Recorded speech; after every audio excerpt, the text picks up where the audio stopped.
Hey everybody, Adam here with Hometown Acres. Welcome back. A couple days ago we posted a video making a custom laser engraved sign for a subscriber of the channel, and that video today has about 145,000 views. And I opened it up and said, if anybody else wants a custom engraved sign, we're trying to grow this part of the business. And you guys responded. We got overwhelmed with orders. So today I wanted to bring you guys along as we try to start filling some of those orders and show you a little bit of variety of what we're able to make here.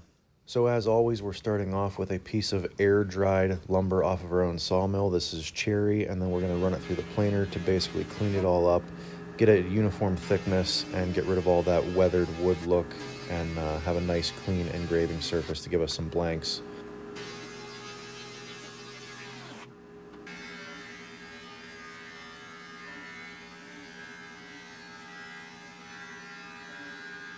We have an abundance of cherry on our property, which is a good thing because it is one of my favorite woods to use for engraving because it's a lighter colored wood. The engraving shows through really well on it. Now there's a number of different ways to come up with your end cut, but the one I'm using here is I'm trying to find true center of the log and then putting a 90-degree line with true center of the log and then using the track saw to make a nice clean straight cut. Really the goal here is just to make it so that it doesn't look out of place to the naked eye. Obviously it's never going to be perfectly 90 degrees with the bark or any of the grain, but it should be pretty close and not look off to the naked eye.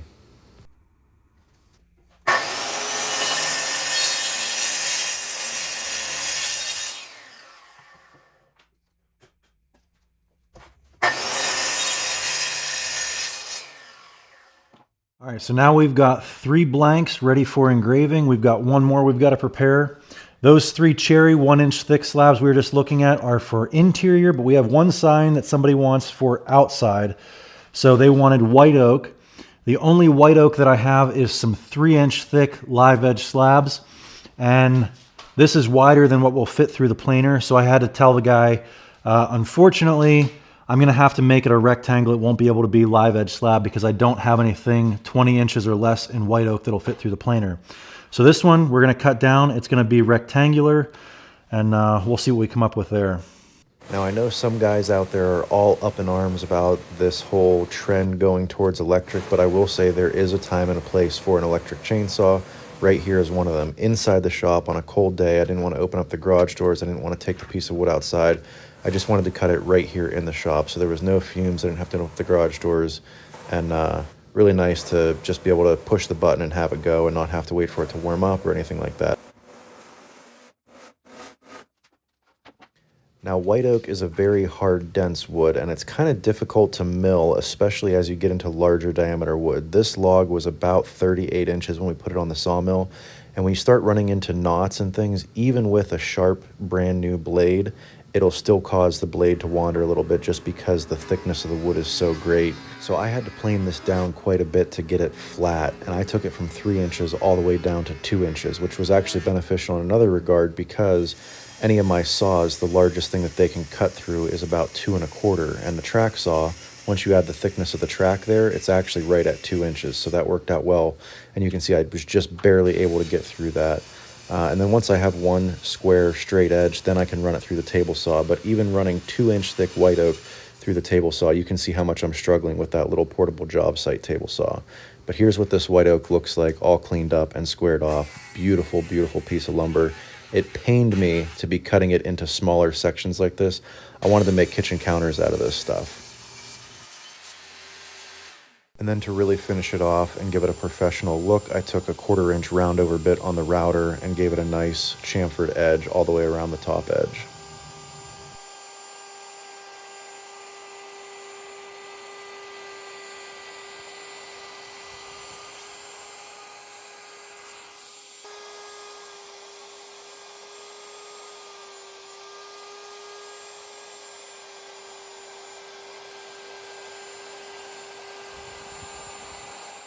All right, so we've got our blanks ready for engraving, our 3 1-inch thick live edge cherry slabs, those will be for indoor use, and then our 1 2-inch thick white oak slab, that'll be for outside use.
All right, so while those are drying, we're gonna go ahead and get one more order filled with this batch of orders, and that is gonna be business cards. We got an order for 25 business cards.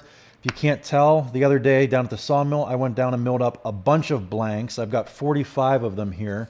Here's what they look like. I mill them just a little bit bigger than 1/8 of an inch, and then I'll run them through the planer and mill them down so that they're nice and thin, about the perfect size for a business card. You don't want them to be too thick or too thin.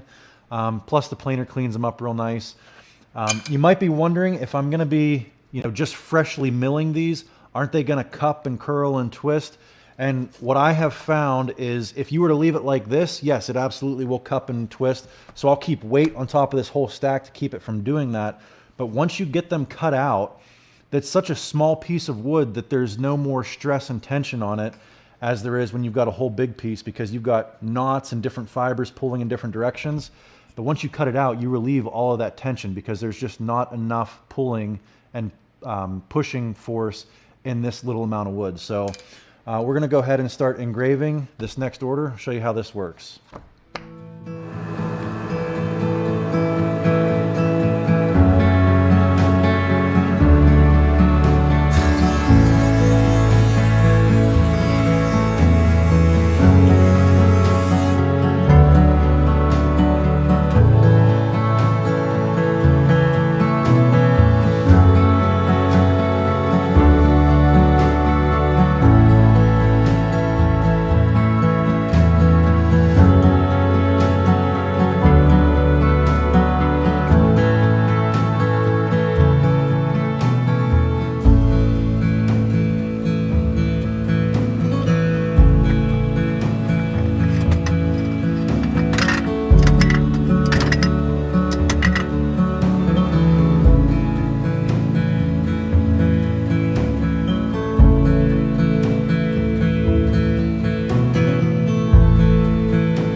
All right, guys, there we go. There are the first 5 custom laser engraving projects since we did that first video. Again, thanks to everybody who's reached out to us. If you have placed an order, I will be getting them as quickly as I can.